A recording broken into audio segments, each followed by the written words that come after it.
verse 4 to 7. Muning giingon sa pulong sa Ginoo, "But when the fullness of time was come, God sent forth His Son, made of a woman, made under the law, to redeem them that were under the law, that we might receive the adoption of sons." Everybody say adoption. Say it one more time, adoption. Verse 6, "And because ye are sons, God had sent forth the Spirit of His Son into your hearts, crying, Abba, Father. Wherefore thou art no more a servant, but a son." Hilingin na po sa imong katapag, dili ka na ulipon. Anak ka na anak. Okay, so before the adoption, we are called is servants, mga ulipon. Pero tungod kang Kristo, gi-adapt kita sa pamilya sa Ginoo. For most of you, siguro, this is the first time nga nakadungog mo aning doctrine of adoption. First time.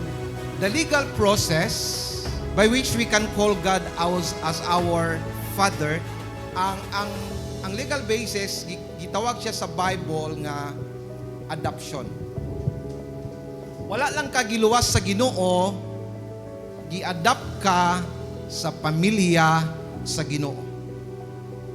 You have been adopted into God's family like His own son, sama sa iyahang anak. So I propose this morning that the highest title of a person can have is not an engineer. It's not a doctor. It's not an astronaut. It's not a physicist. The highest title that you can have is to be called the child of God. And everybody will say, so karong buntag mga igsoon, as we are going to celebrate the Father's Day special this morning, let us focus on the doctrine of adoption. Dagay mo ingon nga kitang tanan daw anak sa Ginoo. I'm so sorry to tell you, dili tinuod. Ang katong mga nahimong anak sa Ginoo, katulang gi-adopt sa Ginoo sa pamilya sa Ginoo. And not all are adopted in the family of God. Katulang nakadawat kang Ginoong Hesukristo, katulang midawat kang Ginoong Hesukristo has been adopted into the family of God. So buti pasabot mga igsoon, dili tanan anak sa Ginoo. Tanan kita gibuhat sa Ginoo, pero dili kita tanan anak sa Ginoo. Okay? So, dili man siguro kasikat din sa yuta mga igsoon. Pero kung anak ka na sa Ginoo, it settles everything. Wa man siguro ka nailhan sa presidente sa Pilipinas, pero sigurado ko nailhan ka sa Dios nga magbubuhat sa kalibutan. And everybody will say, palakpakan nato ang Ginoo. This is a wonderful truth. The doctrine about adoption. Kabaluta sa doctrine of salvation, kabaluta sa doctrine of justification, kabaluta sa doctrine of sanctification, kabaluta sa doctrine of glorification.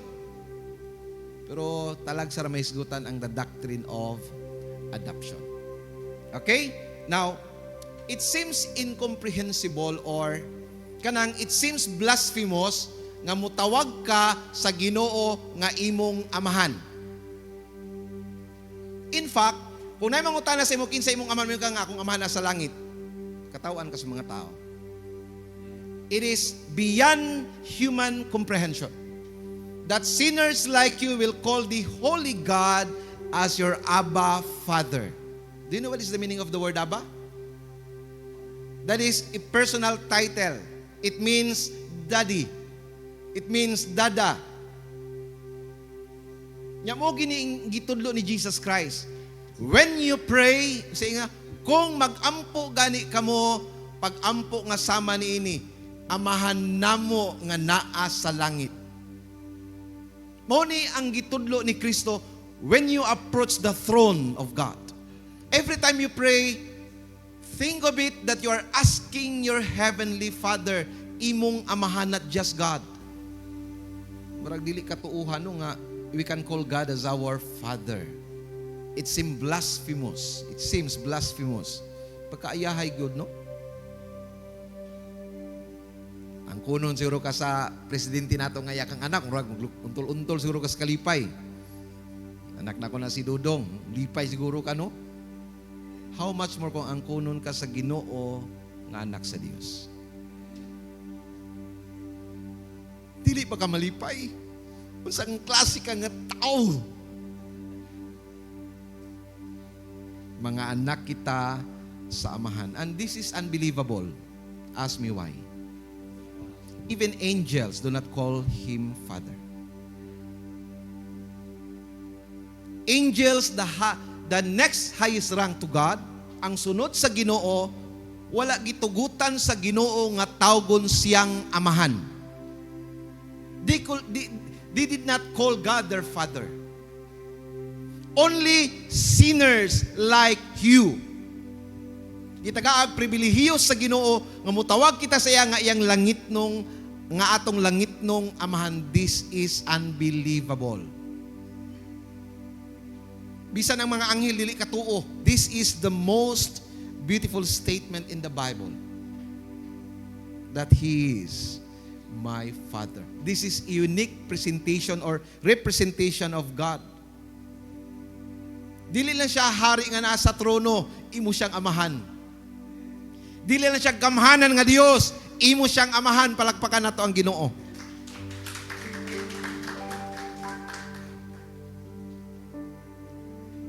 Mga igsoon, kung wala kay appointment sa presidente, you cannot come to the office of the president. Pero anak ka sa presidente, you can come to the office of the president without any appointment. Walay guard nga mupugong sa imo, walay angels nga mubabag sa imo, kay anak ka sa atong Ginoo. Palakpakan nato ang Dios.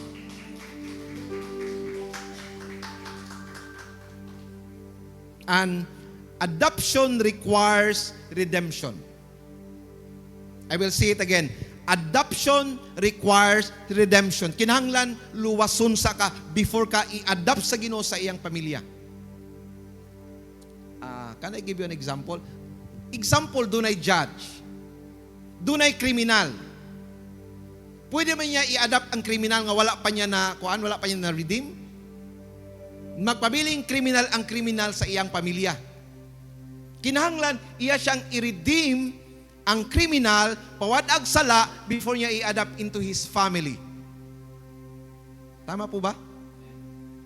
Because he is a criminal. Muning ingon mga igsoon, unsang klase ni nga gugma? What kind of love is this? Kriminal, gipawad ag sala, o wala lang na human dinha, gi-adapt pagyod sa pamilya sa Ginoo. Oh Lord have mercy.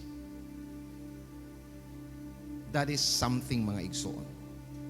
Pwede naman nung luwason lang ta. Tama ba? Okay na kayo Lord, luwason lang minimo.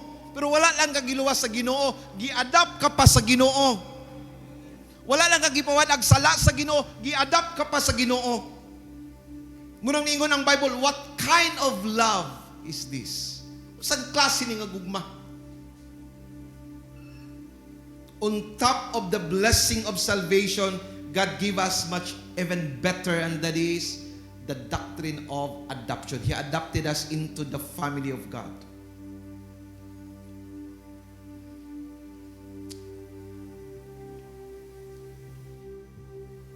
I will give an illustration para mas masabta nato siya. Supposedly, dunay taong nakapatay sa imong anak. Nakapatay sa imong anak. Supposedly.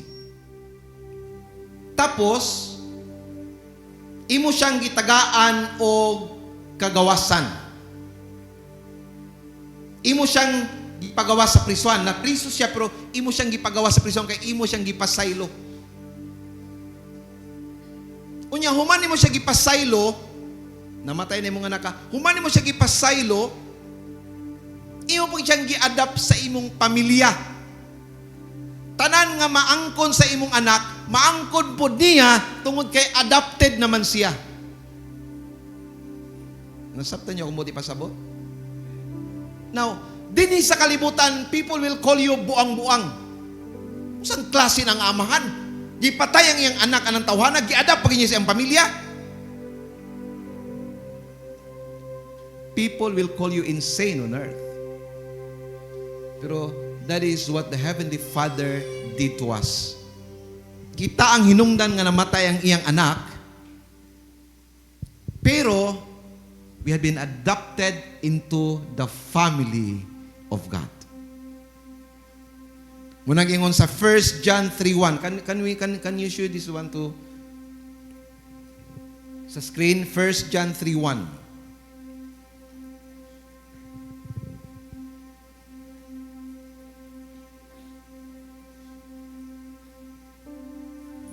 Behold, what manner of love the Father has bestowed on us, that we should be called the children of God. Unsang klase ni nga gugma? Nga gitawag kitag mga anak sa Ginoo. Even si John cannot comprehend this love. Imagine the blessing nga na-receive sa tao nga nagpatay sa iyang anak. Sobra-sobra nga panalangin, tama po ba? Gipasaylo na siya sa amahan, gi-adapt pag siya sa amahan. Grabe nga panalangin. Di ba ka makapasalamat, ana, sa nag-adapt sa imo? Isang klase nga tao, di ka malipay. What kind of human beings that cannot praise the Lord? Gitawag ka nag-anak sa Ginoo. This is the greatest wonder of grace. This is the greatest expression of grace. Not just you have been redeemed from sin. No, dili lang kay gipasaylo ka sa Ginoo. Ang pinakadako nga milagro kanang gi-adapt ka sa Ginoo isip iyang kaugalingong anak. Palakpakan nato ang Dios.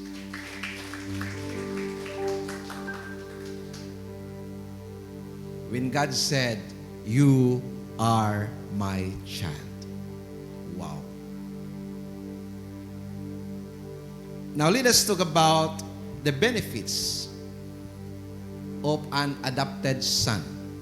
Sa John chapter 3 verse 16, for God so loved the world that He gave His begotten Son only.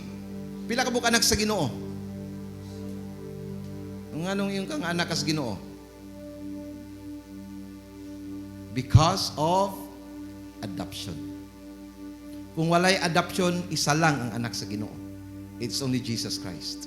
And because of that adoption, many were called the children of God. Si Kristo ang atong pinakakamagulangan. Palakpakan nato ang Diyos.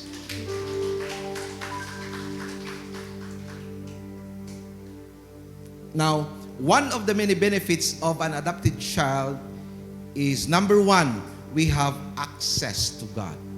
Again, we have access to God.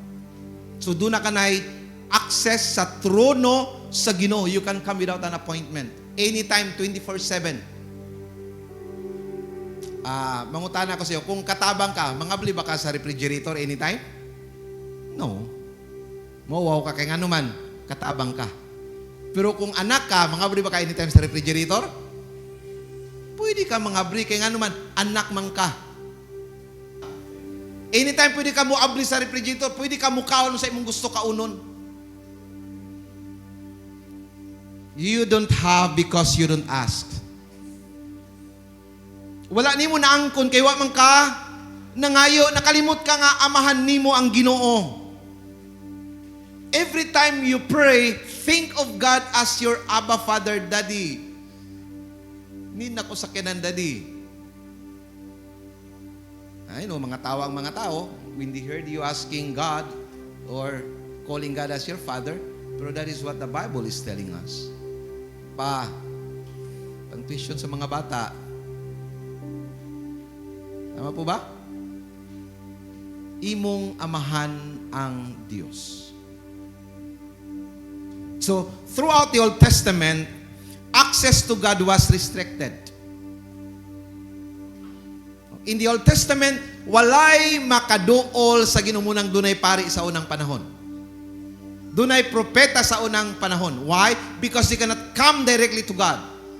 Dunay gitawag nilang fixer. So, kanadayang fixer, no? Biblical din siya, no?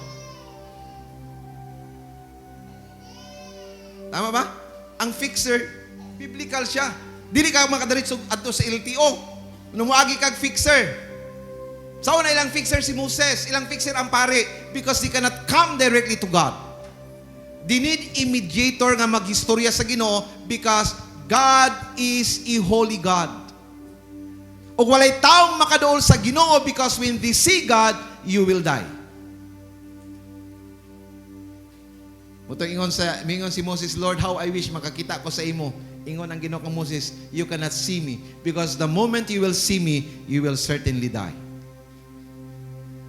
Ingon na lang ang Ginoo, pero Moses, pakitaon ta ka, pero sa akong likod lang, you cannot see my glory. Nakakita si Moses sa likod sa Ginoo. Likod lang sa Ginoo. Pag naog ni Moses, nag-amag-amag na iyang naong. Ang reflection sa imaya, sa likod lang sa Ginoo, halikod. Ang likod sa Ginoo, mas gwapo pa sa atong atubangan. Likod pa lang to, ha? Grabe ng himaya. Kita, atubangan na. Wag yo'y himay.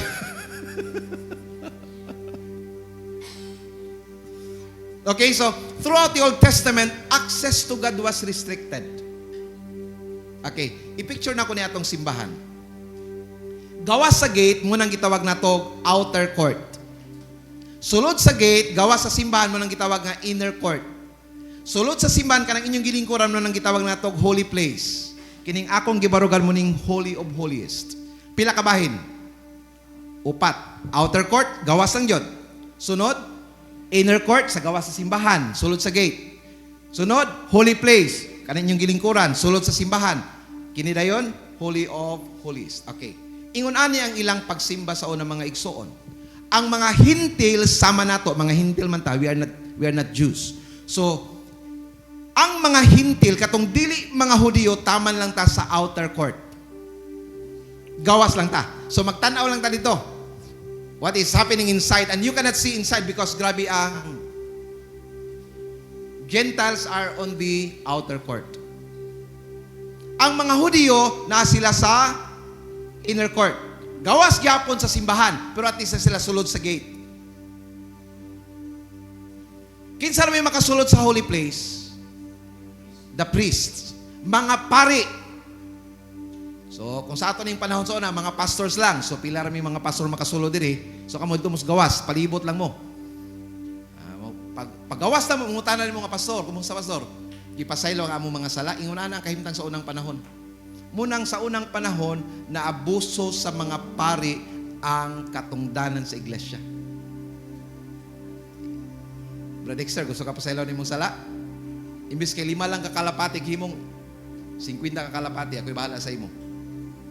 Because you have to go to the fixer, you have to go to the priest. You cannot come directly to God. Muning nahitabo sa panahon ni Jesus Christ.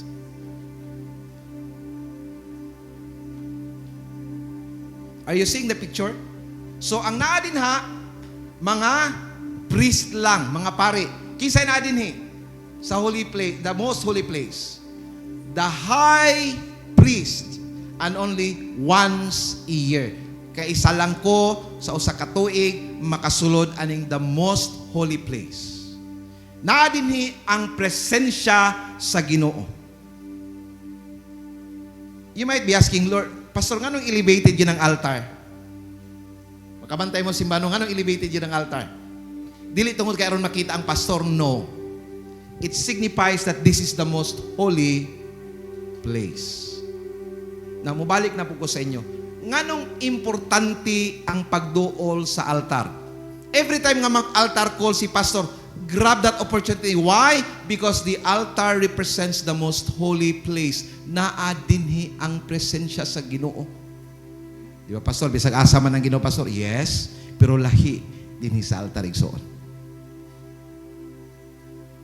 That is why every time there's an altar call, grab the opportunity to be in the altar. Morning sistema sa ilang panimbahon sa unang panahon. Access to God is restricted. Dili ka basta-basta makaduol sa Ginoo. Isalay makaduol sa Ginoo, and that is the high priest. Never in the minds of man that God will be closer to man. Wala gyud sa hunahuna sa tao nga mahimong suod ang Dios sa tao. Ang hunahuna gyud sa tao sa Ginoo, layo siya nga Dios. Gamhanan siya nga Dios pero layo siya nga Dios. Maayo siya nga Dios pero layo siya nga Dios. Mura ba ka ng politiko? Buutan pero dili makitaan. Maduulan pero lisod pangitaon. Murag ingon na mga kahimtang. Sumoni ang tan-aw sa Ginoo sa unang panahon sa Ginoo. But when Jesus came, mutong naabli ang tabil sa templo. Kainomdo mo? Naabli ang tabil sa templo nga. Tanan makaanhina sa holy place. Mga igsuon, again, when there's an altar call, duol mo sa altar. Ayaw sayangi. Giablihan na gani ang tabil, naglingkod lang gyapon ka. Altar call raman na pastor oyo, makunakan. No, it's about the presence of God in the altar. Dili na mahitungod sa imong pagbati. I don't feel to come to the altar, pastor. Di murag wala man ko no. Ayaw paabutang imong gibati. Grab the opportunity because here is the presence of the Lord. The veil is opened already. So mga igsoon, tungod kay adopted naman kita sa Ginoo, we have the access of God. John 1:17.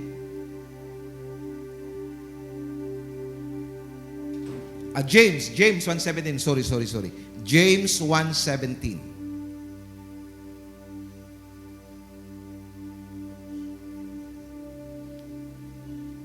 Let us read all together.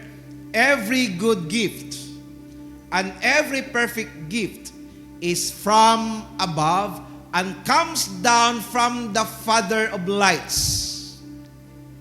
Asa daw gikan ang mga maayong gasa? Asa daw gikan ang mga perfect nga gasa? Pag maayo, asa daw gikan?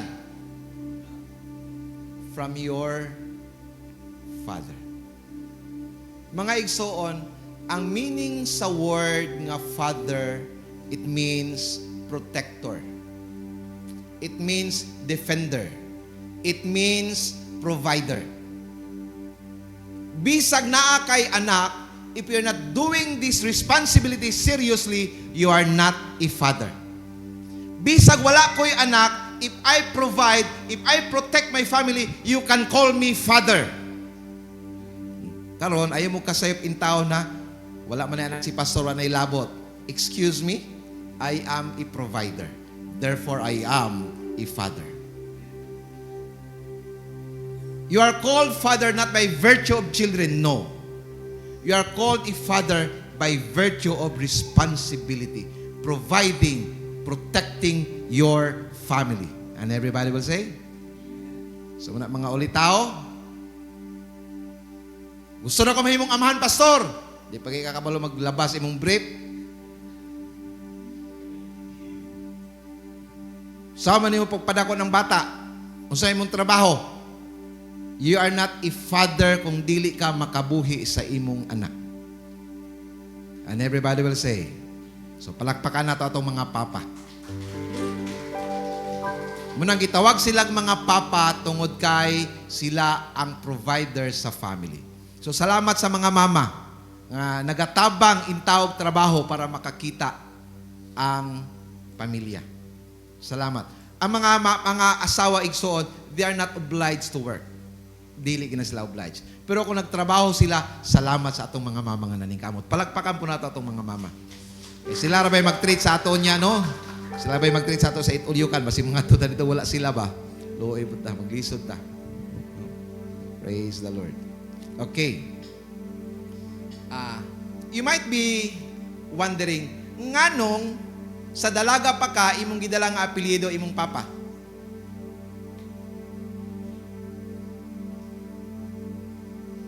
Maribel Lape.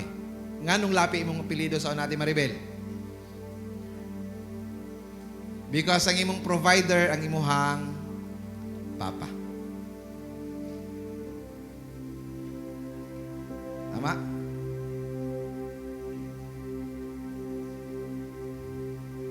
Saan na imong apelido puhon ka rin?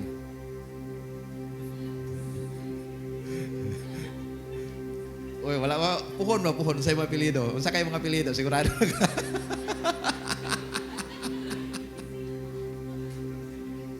Saan na apelido nyo? Pag mahitabo na karin mo, ipasabot nga ang responsibility sa imong amahan na transfer na sa imuhang husband. Ang bana na ang magpakaon sa imo. Ang bana na may magpalit sa imong sanina. Ang bana na magpalit sa imong lipstick. Inom-dumi na dong, ha? Ay, salamat dong. Nagdala kang lipstick. Uy, hindi ako na. Ako nang ipalit. Basi maging kompetensya kang karin sa lipstick.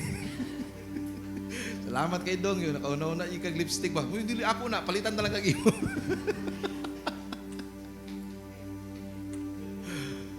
Okay, no? Mga papa, ato ang atimano ng atong pamilya. Okay, so, do not be confused. Asa ang location sa blessing. Do not be confused. Ang gingon siya diri, every good gift and every perfect gift is from above, not from the earth. Dili gikan sa imong trabaho, dili gikan sa imong kusog, dili gikan sa imong kaalam, dili gikan sa imong talento, gikan daw sa taas. Everybody say taas. Tanang butang nga atong nadawat nga maayo, gikan sa taas. Panalangin gikan sa Ginoo. Palakpakan natang Dios. Because He is a Father. Dili na tsamba. Tsambahan kay pastor ba? Nakadil kong luti. No, dili na tsamba. Panalangin na gikan sa imong langit ng amahan. Palakpakan nato ang Dios. Dili na lasto. Nakadaog lasto, pastor. Dili, panalangin na sa...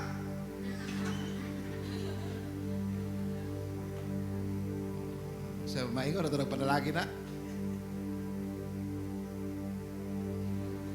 Panalangin na. Pastor, tayos ba ako na pastor, 100,000, hindi ka sa lasto. Ay lang saba, brad. Sikrito na lang. Sikrito lang na ayaw kayo. Dili na tungod sa mga bituon, nag-align mo ng bituon, pastor. Pag mag-align ng bituon, muning mga panahon, pastor, nga gwapo, ipatadog lasto ng mag-align mo. Dili na ingon na igsuon.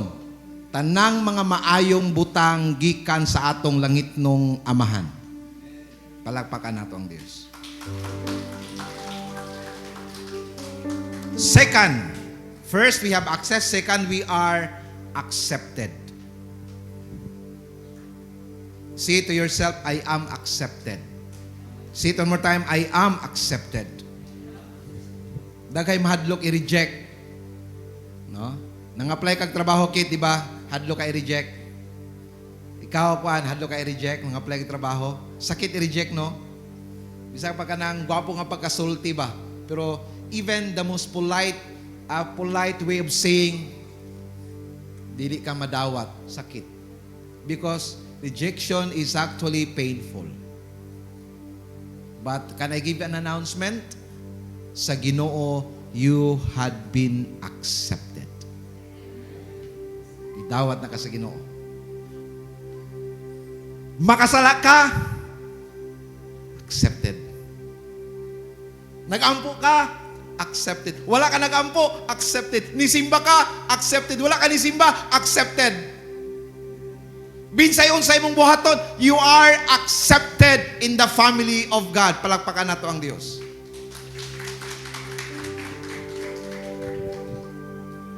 Dili ka magtinarong aron kadawaton. Magtinarong ka kay gidawat ka na. Dili ko mga lagad aron malipay ang Ginoo, aron dawaton ko sa Ginoo. Gidawat na ko sa Ginoo munang mga lagad kog tudo-tudo kay Lord of mercy. Palakpakan nato ang Dios. Gidawat na ko sa Ginoo. Pag anak ka na sa Ginoo, gidawat ka na sa Ginoo regardless. Pastor, napamagi ko ibisyo, pastor. Kung anak ka na sa Ginoo, bisag napaka-bisyo, you have been accepted. One day, magbulag mo ng imong bisyo. Tungkol kay, anak ka na sa Ginoo. And everybody will say, you have been accepted. Not just tolerated. Lahi man ang gitolerate lang. Ano lang na. Ano na. Lisod pod. No? Tolerated lang.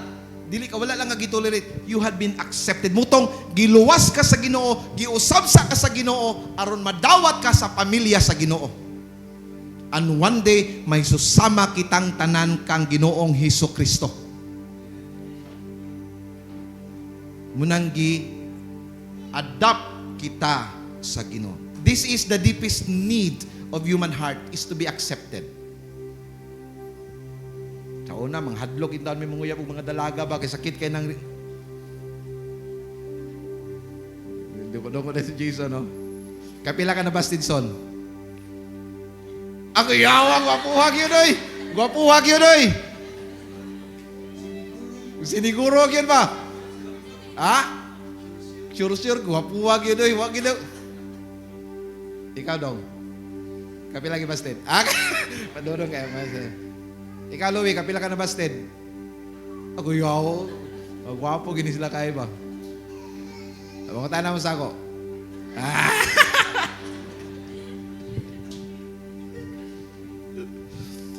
Actually, ako ang nang busted.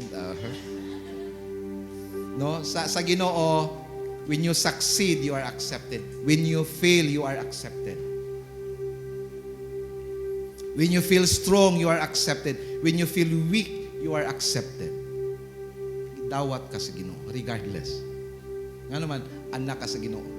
Mga anak ninyo, di ba nyo pasulog balay kung makasala sa inyo? Di ba nyo, makanon, magapon siguro ninyo, tama ba? Nga naman, anak man nyo sila. Inanak po kita sa Ginoo. Kasala dyo ko, Lord, you have been accepted already. Pangailag pasaylo pa. Pasaylo, adyo na ako pa. Adyo, nakasa dyo ko. Isipa nga ang Diyos imong amahan.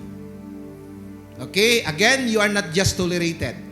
You are not just on provision. Wala kay gina sa Ginoo nga. Ato sang suwayan ni, tanaw to makalahutay ba? Wala niya ang Ginoo. Accepted ka na sa Ginoo. You are not a second class. May paborito ang Ginoo. Kagabi nami nabanggaan nga bersikulo brad ala nasa to. Romans 1, walay pinalabi nga anak ang Ginoo. Sabi pastor kanom lang ito sila dako magpanalangin, nagtuman man. Nakadawat sila dahang panalangin dilo tungod kay mas pinangga sila sa Ginoo. Nakadawat sila panalangin kay mas nagatuman sila sa Ginoo. Tanang anak gihigugma sa Dios. Our response is obedience. Tama po ba? So lahi kitang anak nga mutuman, no? Si anak ni Mosot, Jim, di ba? Dakog balon pag mutuman, pag mahugas plato, dakog balon. Pag di mahugas plato, dako gapog balon. Mura gapon, no? Di man miskwi lang.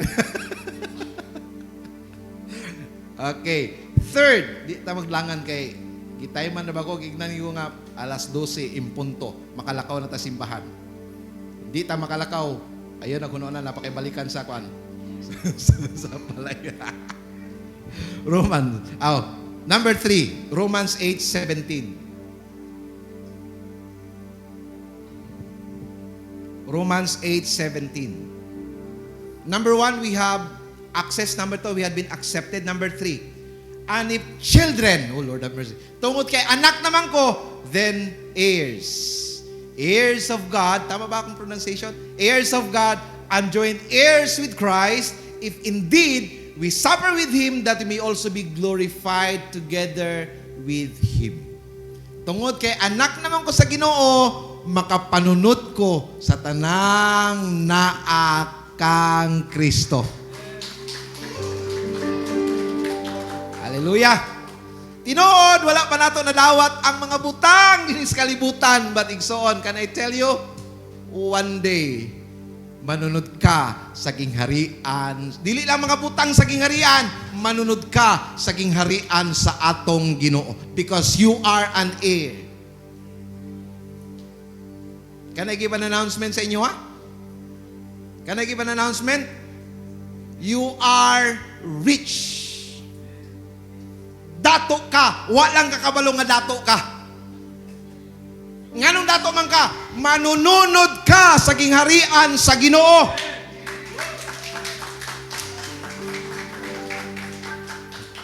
Tama ng pangay kayo ka ng bulawan. Dakay bulawan sa langit, imo na to tanan. Tama na.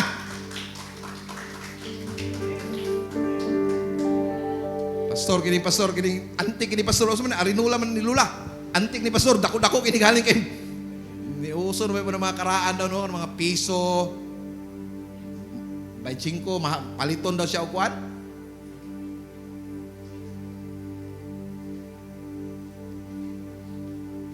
Happy Father's Day. Amen. Mga igsoon, muna akong ikasulti sa inyo, ha. Pobre man siguro ta dinhi sa kalibutan, pero atubangan sa Ginoo, you are rich more than you can ever think. You are rich. Hallelujah. Paliw ko sa mong katapad, milyonaryo pa ka sa tanang mga milyonaryo din sa kalibutan. Walang kakabalo igsoon. You are a millionaire.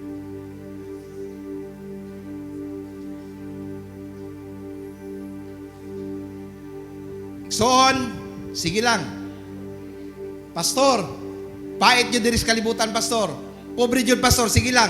Kay dili ka magpabilin sa imong kapobrihon.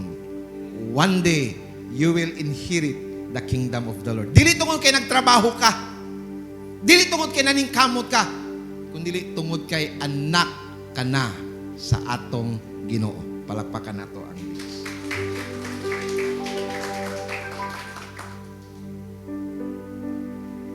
I do not know why. Dili ko mag-end. I do not know why. When it comes to intimacy, mas gina-attribute nato ang intimacy sa mama. Nganong dili sa papa. Nganong ang mga bata masuod kay sa mama kay sa papa?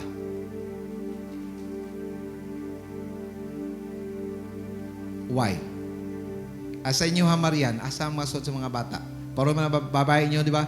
Asa sila suod? Mama, papa? Kay Father's Day man. Sa tinuod lang ba? Asa sila suod? Sa inyo, Vivian, asa suod? Sa inyong duwa ni Leo, asa masuod ang mga bata? Sa iya, ha? Sa inyo, Ate Maribel, asa suod mga bata? Father's Day today. Pag Father's Day na po, sa inyo na po. Sa mukaw eh. Pagsulti ko magtino. Inyo boy, Judesa, asa masuod? Muha. Inyo ha kuan. Richie. Sa iya ha. Wala pa man itaw kang rin. Asa ba? Inyo ha, ati kuan. Jeanette. Asa suod ang mga bata? Mama, papa? Aduha mo na sila, isa-isa. May kay balansi. Inyo, Kuya, Kwan, Vic. Mama. Inyo, Kuya Arnold. Mama. Inyo, Ate, Kwan. Ate, wala na ba si Kuya? Sa inyo, Ate, kisay asasod, mga bata. Sa papa, pama? Kang Kuya Elizardo or sa imo? Ha? Asa ang mga bata na lang. Tama, mga bata akong pangutan. Asa mo sa mama, papa? Ikaw, Ilin. Mama, ikaw, kan? Papa, bahay kay balansi, no? Usually, pag maghisgot ang intimacy, mas intimate ang mga anak sa mama. I don't know, pero sa ako, it should be to the father. Why? Because you are the provider and the protector. Okay? So siguro sa ato mga papa, maningkamuta. Dili man ito ilugod sila sa atong mga asawa. Maningkamuta nga, i-develop pa nato ang atong mga responsibility. Kanang one day, they will be proud of you. They will say, Papa na ko na ba? And everybody will say, so mga igsoon, sa tanang mga papa, we salute you. Happy Father's Day to all our fathers. Tanang mga papa, ato silang patindogon o ato silang palakpakan. Tindog mga papa. Tindog, tindog. Actually, katong mga papa nga nagtindog doon na siya tag 5,000. Katong pinakauna nagtindog, pero katong wala. Joke lang. Okay, so muna ang atong mga papa sa Hope of Glory, ato silang tagaan o gusto ng palakpak. Happy Father's Day. Okay, God bless you all. Thank you.